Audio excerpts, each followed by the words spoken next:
Listen, thinking you're late to Bitcoin is a failure of ego. I'll repeat that again. Thinking you are late to Bitcoin is a failure of ego. Bitcoin is an ego test.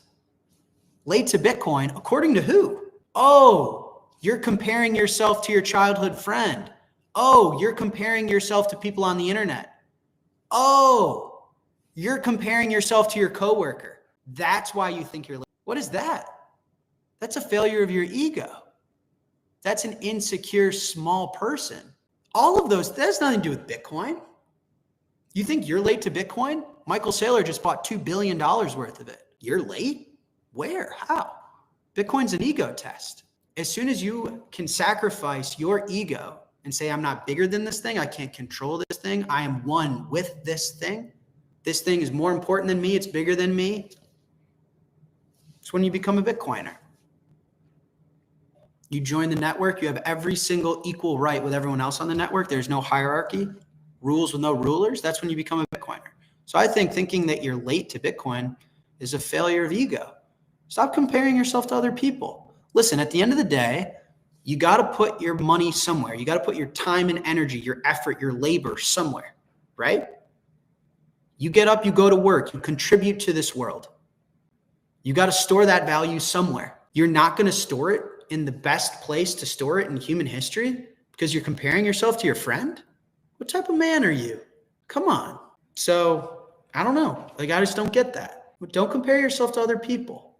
Decisions are made at the margin. You wake up every day, you contribute value to the people around you. You got to put that value somewhere. Bitcoin's the best place to put that value, period. So there's no top. There is no being late or early. Again, Bitcoin's not a hedge, it's the solution.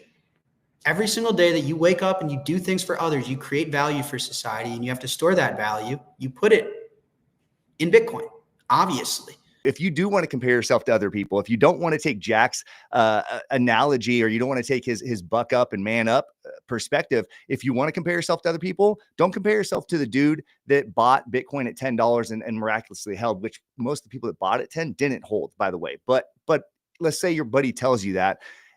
If you want to compare yourself to the 99% of people out there. Walk around and ask your friends and family, do you know how many Bitcoin there are? And most people will not be able to articulate the fact that there are only 21 million Bitcoin. They might be able to tell you the Bitcoin price. They might be able to tell you it's some digital crypto thing, but they won't be able to tell you that there's only 21 million. And why does that matter? It's because the world hasn't caught up to the idea that Bitcoin is finite. People haven't even grasped that concept yet. So until everybody knows that concept, you're not late. That's just a fact. You're not late because not everybody knows that. Not even the majority of people know that. So if you do want to compare yourself, which Jack says don't, but if you're going to, you are early. People don't get this yet.